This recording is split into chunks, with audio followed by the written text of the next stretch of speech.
Et s'il avait été heureux, aurait-il été aussi brillant? Van Gogh, l'oreille coupée, seul et incompris. Tesla, oublié, ruiné, nourri par les pigeons. Mozart, enterré dans une fosse commune. Kurt Cobain, fusil en bouche, à 27 ans à peine. Des noms que l'on vénère, des vies que l'on pleure. Et si derrière les plus grandes œuvres de l'humanité, il y avait des cœurs brisés, des esprits en guerre, des âmes torturées? Bienvenue dans l'histoire des génies maudits. Le prix de la lumière, Vincent van Gogh est aujourd'hui considéré comme l'un des plus grands peintres de tous les temps. Et pourtant, de son vivant, il n'a vendu qu'un seul tableau.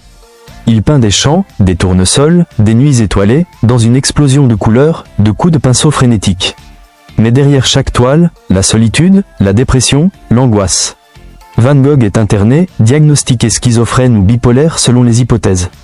Il se coupe l'oreille dans un accès de démence. Il écrit des lettres bouleversantes à son frère Théo, seul confident, seul soutien.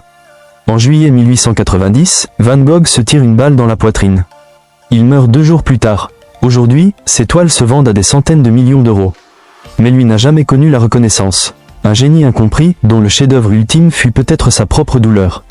Mozart était un enfant prodige. À 5 ans, il composait déjà des chefs-d'œuvre. À 12, il jouait devant les rois. Mais la gloire précoce cache une vérité plus sombre. Mozart était exploité, pressé comme un citron par son père. Il passait sa jeunesse sur les routes, jouant pour les puissants, sans jamais pouvoir être un enfant. Adulte, il est ruiné, malade, incompris. Il meurt à 35 ans, probablement de maladie et d'épuisement. Il est enterré dans une fosse commune, sans cérémonie, sans pierre tombale. Aujourd'hui, son requiem, inachevé, résonne dans les cathédrales et les films. Sa musique touche le divin, mais sa vie fut tragiquement humaine. L'inventeur écrasé par son temps, Nikola Tesla avait des idées qui dépassaient son époque. Électricité sans fil, énergie libre, moteur à courant alternatif. Il rêvait de changer le monde. Mais le monde, lui, n'était pas prêt. Face à lui, des titans. Edison, le rival. J.P. Morgan, le banquier. Westinghouse, l'industriel. Tesla était un visionnaire, mais aussi un idéaliste. Il croyait en un progrès pour l'humanité, pas pour le profit. Il s'est fait voler, trahir, effacer.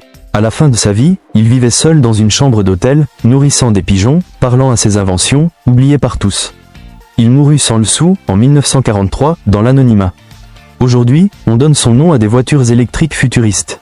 Ironie du sort, il rêvait de distribuer l'énergie gratuitement à tous. Kurt Cobain, années 90. Le rock est mort, Nirvana le ressuscite. Kurt Cobain devient une idole planétaire, malgré lui. Il déteste la célébrité, la superficialité des médias, le vide de l'industrie musicale.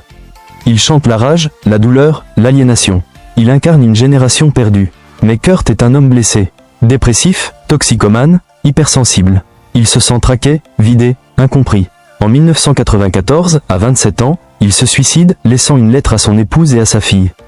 Il rejoint le tristement célèbre Club des 27, où brillent aussi Jimi Hendrix, Janis Joplin, Jim Morrison, Amy Winehouse. Et si la célébrité n'était qu'un miroir brisé, où les génies voient leurs reflets se déformer jusqu'à les détruire? Pourquoi ces histoires nous fascinent-elles autant? Peut-être parce qu'elles révèlent une vérité crue. Le génie n'est pas synonyme de bonheur. Créer, innover, bouleverser l'ordre établi. Cela a un prix, celui de la solitude, de l'incompréhension, parfois de la folie. Le monde encense les œuvres, mais détruit souvent ceux qui les créent. On célèbre les tableaux, les inventions, les symphonies, les chansons. Mais on oublie la douleur qui les a fait naître. Et si le génie maudit n'était pas une malédiction divine, mais une société incapable d'aimer ses marginaux? Une question obsède les artistes, les penseurs, les passionnés. Faut-il souffrir pour créer? La souffrance aiguise-t-elle la sensibilité? La douleur révèle-t-elle une profondeur inaccessible dans la joie?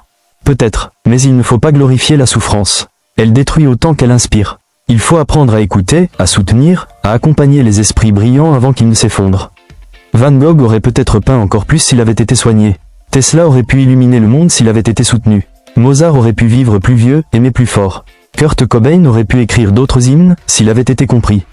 Et si notre mission n'était pas d'attendre les chefs-d'œuvre posthumes, mais de préserver ceux qui les créent? Le monde moderne célèbre ces génies maudits. Mais il ne suffit pas de les pleurer. Il faut apprendre à reconnaître le génie avant qu'il ne soit détruit. À aimer ceux qui voient le monde autrement. À entendre ceux qui crient en silence. Car peut-être que le vrai génie, ce n'est pas d'inventer, de peindre, de chanter ou de composer. Mais de résister à la douleur sans perdre la lumière. Avant de continuer, pense à t'abonner et à activer la cloche de notification.